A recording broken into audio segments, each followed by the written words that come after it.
This is the kind of statement that instantly splits the room and dares anyone listening to push back. Because when Dan Orlovsky frames this Rams-Seahawks matchup as Matthew Stafford reminding Sam Darnold who really rules the NFC West, it's not trash talk. It's a challenge to the entire idea that this division has quietly changed hands. That's why this conversation hit with such force, because it wasn't shouted, it wasn't hyped, it wasn't wrapped in theatrics. It was delivered through film, tendencies, decision-making, and the cold logic of what actually breaks in big games. And that's what makes it uncomfortable. Because when you strip away the optimism around Seattle's season, when you rewind to that first Rams-Seahawks meeting, when you hear how clearly Darnold's struggles were diagnosed and how methodically the Rams plan to force him back into them, you realize this isn't about confidence, it's about exposure.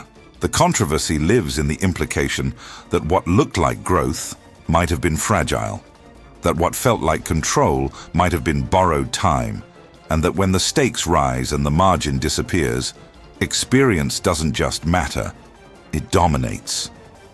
People don't like hearing that the story they've been celebrating has a ceiling, especially when the proof isn't loud, but precise. 4 interceptions don't vanish because time passed.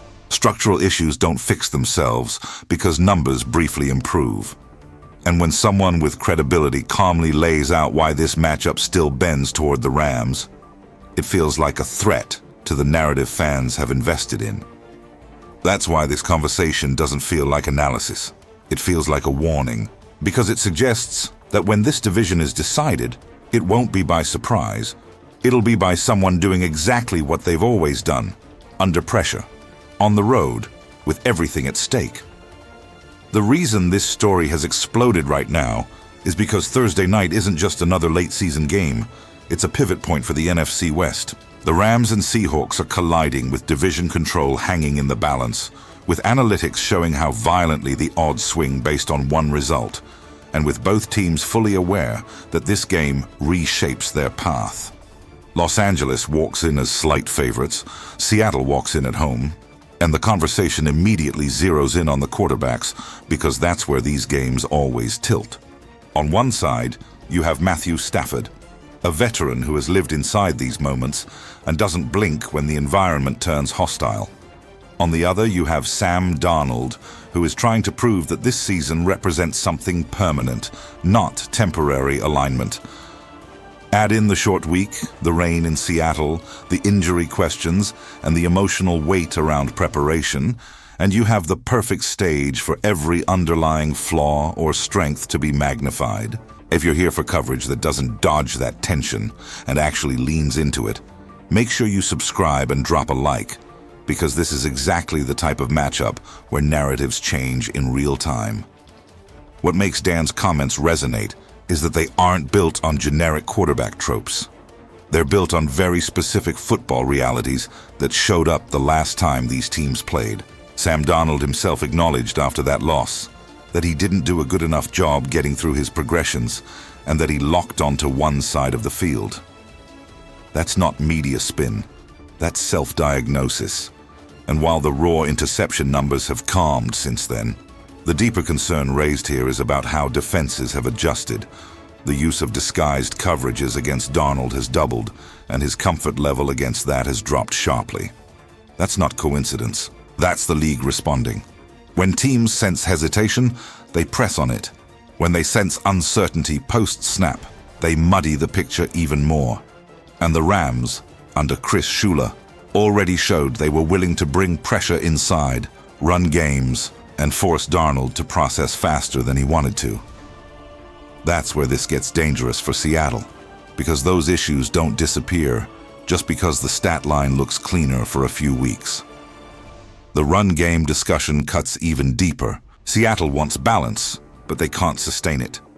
Second and manageable keeps turning into third and long, not because of one mistake, but because of repeated breakdowns up front.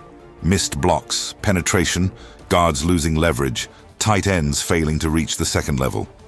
These aren't abstract critiques. They're the exact moments that flip play calling from aggressive to desperate. And when an offense becomes one-dimensional against a defense like the Rams, That's when quarterbacks start feeling like every throw has to be perfect. That pressure compounds, especially against a team that is happy to dare you to run the ball and then punish you when you can't. This is where the Stafford comparison becomes unavoidable, because this is where experience shows up without announcement. Stafford doesn't need perfect balance to function. He doesn't need ideal circumstances to stay aggressive. He's built a career on identifying matchups, trusting his reads, and throwing into tight windows when the game demands it. The conversation doesn't need to invent heroics to make this point. It simply contrasts styles under stress. When Darnold struggles, the hesitation creeps in. When Stafford is challenged, the response is decisiveness. That difference matters exponentially on a short week, in bad weather, in a hostile environment, when preparation time is compressed and the margin for error is razor thin. The Seahawks' hope lies in adjustments, and those were clearly outlined as well. Getting Darnold on the move, attacking the edges that were softer in the first matchup, leaning into bootlegs and quicker throws instead of stubbornly forcing runs on early downs. Making defenders like Forbes tackle on the perimeter instead of letting them sit comfortably in coverage. These are smart counters, but the tension comes from whether they can be executed consistently under pressure. Knowing what to do and doing it when the division is on the line are very different things. And this is where Dan's framing hits hardest, because it implies that the Rams aren't guessing, they're anticipating. Zooming out, the broader NFC West context only amplifies this game's importance. San Francisco is surging quietly, stacking wins, averaging over 30 points, and reminding everyone that coaching and quarterback play still drive outcomes in January. Brock Purdy's ability to create outside of structure was highlighted as a separator, not because it diminishes others, but because it illustrates what playoff caliber quarterbacking looks like when things break down. That standard looms over every contender in this division. It's not enough to execute the script. You have to survive when the script burns. That's the bar being set, implicitly, for both Stafford and Darnold in this conversation. The Rams understand that. They've lived it. They've leaned on it.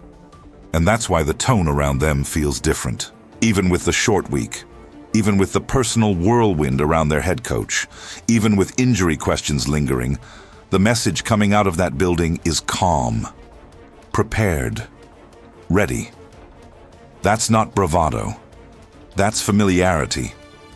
Seattle, meanwhile, is still proving something, still answering questions about sustainability, still fighting the perception that their offensive success might be thinner than it appears. Revisiting the strongest claim again, that this is Stafford showing Darnold who runs the NFC West, isn't about disrespecting Darnold.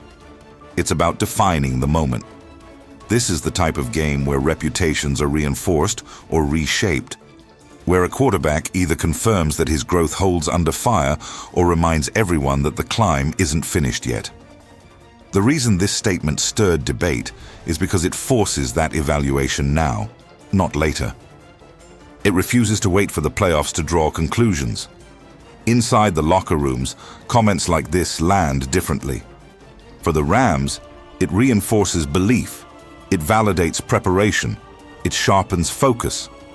For the Seahawks, it becomes fuel, but also pressure, because now the response has to be on the field. Media narratives will swing hard either way, because this game offers clarity. If Darnold navigates the disguises, survives the pressure, and wins in those third and long moments, the story flips instantly. If he doesn't, the questions return louder than ever. That's why this matchup feels bigger than a Thursday night game. It's a referendum on identity. It's a test of whether experience still rules the division or whether a new order is truly taking hold. And when you listen closely to the analysis, stripped of noise, stripped of hype, the conclusion isn't screamed, it's implied. The Rams know exactly who they are. Stafford knows exactly what this moment demands. And until proven otherwise, the NFC West still runs through the quarterback who has already survived everything this kind of game can throw at him.